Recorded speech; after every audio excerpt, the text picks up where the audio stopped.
بسم اللہ الرحمن الرحیم۔ یہود و نصارہ اور جملہ کفار دوستی کے قابل نہیں۔ اللہ سبحانہ و تعالیٰ نے فرمایا کہ دیکھو تم یہودیوں اور عیسائیوں سے دوستی مت کرو۔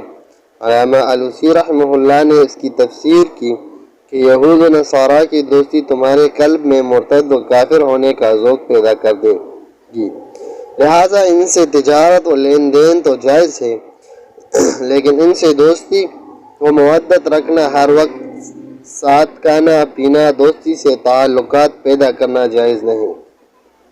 قلب میں ان کی محبت نہ آنی چاہیے، اور حقیقت یہ ہے کہ عقلاً بھی یہ دوستی کے قابل نہیں۔ میں نے امریکہ اور لندن میں دیکھا کہ عیسائی اور یہودیوں نے اپنے کتے کے منہ میں لمبی سی ٹافی رکھ دی اور کتے نے اسے خوب چوسا۔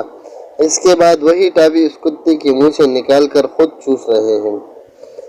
کس منہ سے ان سے محبت کرو گے؟ وہ محبت کے قابل ہی نہیں ہے۔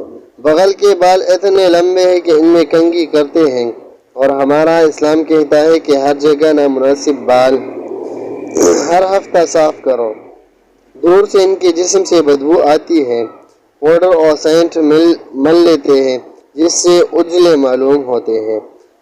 خواجہ عزیز الحسن مجذوب رحمۃ اللہ علیہ نے فرمایا،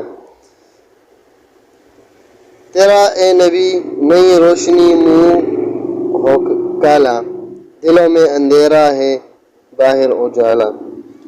دلوں میں کفر کا اندھیرا ہے اور باہر اجالا ہے۔ پاؤڈر سرخی لگی ہوئی ہے جو ہمیشہ ٹیشو پیپر سے پاخانے کا مکان صاف کرتے ہیں، پانی سے نہیں دھوتے، اس کے بعد ٹب میں پانی بھر کر اس میں بیٹھ جاتے ہیں۔ نیچے کا پانی منہ میں جا رہا ہے، پاخانہ کو دھونے والا پانی منہ میں اور کان میں اور ناک میں گھس رہا ہے۔ یہ ترقی یافتہ قوم ہے۔ طہارت مومن کی شان ہے، کفر نجاست اور غلاظت ہے۔ اس طرح جو لوگ گناہوں میں مبتلا رہتے ہیں عموماً گندے رہتے ہیں۔ جو ناپاک فعل کرے گا وہ ناپاک رہے گا، اس کو پاکی کا خیال بھی نہیں آتا۔ امید کرتا ہوں کہ آج کی ویڈیو آپ لوگوں کو پسند آئی ہوگی۔ مزید ویڈیوز دیکھنے کے لیے ہمارے چینل کو سبسکرائب کیجیے اور اس کو دوستوں کے ساتھ شیئر کیجیے۔ شکریہ والسلام۔